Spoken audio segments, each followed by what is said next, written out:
तैयार है सब लोग? जय भीम, जय भीम, जय भीम।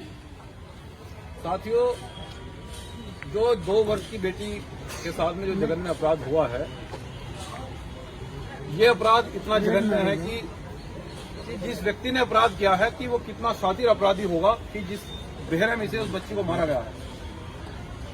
और उससे भी बड़े दुख की बात यह है कि 2-3 दिन इस घटना को हो गए हैं, अभी तक भी इस घटना का खुलासा नहीं हुआ है। हमें ऐसा लगता है कि उत्तर प्रदेश सरकार में अपराधी पल रहे हैं। जो प्रदेश की सरकार बार बार ये दम भरती है, ये कहती है कि हम दलित पिछड़ों का नेतृत्व कर रहे हैं, हम दलित पिछड़ों को अधिकार देंगे, उनको न्याय करेंगे, तो हमें ऐसा लगता है कि सबसे ज्यादा उत्पीड़न इस सरकार में दलित पिछड़ों का हो रहा है। लेकिन हम ये कहना चाहते हैं कि भीम आर्मी जय हिंद संगठन एक पूरे देश के अंदर एक बड़ा आंदोलन चला रहा है। देखिए, देश और प्रदेश की जनता जो जिले के अधिकारी होते हैं उनसे न्याय की उम्मीद होती है, और अगर आप न्याय नहीं करेंगे तो फिर जनता सड़क पे उतरेगी मजबूरन, और फिर वो आंदोलन करेगी। और उससे पहले मैं आपको एक बात कहना चाहता हूं मेरठ के लोगों कि ये अपराध पहली बार नहीं हुआ है। मेरठ में जितने भी अपराध हुए हैं सब में हम लोगों ने न्याय की बात करी, लेकिन मेरठ के अंदर ही सबसे ज्यादा अपराध क्यों हो रहा है? क्या आप लोगों ने सोचा है कभी कि हमें बाबा साहब और काशीराम साहब एक बात कहा करते थे कि पीता कमजोर को पीटा जाता है, बलि जो है वो बकरे की दी जाती है, शेर की बलि नहीं दी जाती। तो ये जो शेर हाथी जैसा समाज सो रहा है, मैं आपसे कहना चाहता हूं कि अगर सरकार, अगर प्रशासन अगर न्याय नहीं करता है तो फिर यहाँ आने का काम करोगे नहीं करोगे बताओ? करेंगे। क्योंकि देखो, हम नहीं चाहते कि कल किसी और बेटी के साथ भी हो, और इन घटनाओं पर रोक लगनी चाहिए, क्योंकि जब तक आप घर से निकलकर इन घटनाओं का सामना नहीं करोगे, अपराधी को लगता है कि ये 2-3 दिन उछल कूद करते हैं, शांत हो जाते हैं।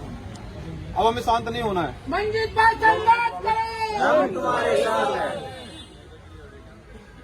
जब तक बेटी को न्याय ना मिले तो हम यहाँ से हिलने वाले नहीं हैं।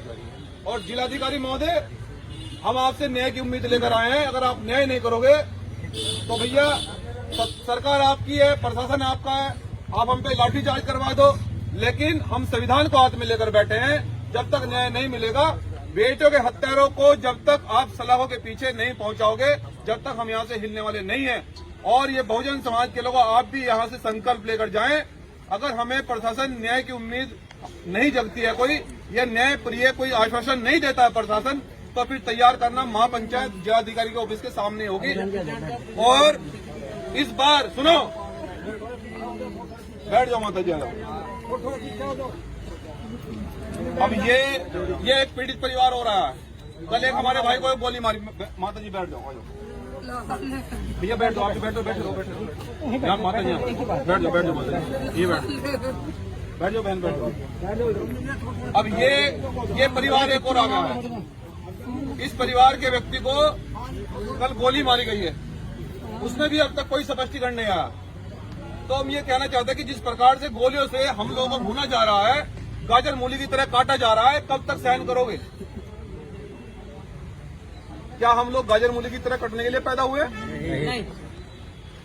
अरे हमारे पुरखों ने शासन किया है देश के अंदर, संविधान निर्माता की कौम से हम लोग आते हैं।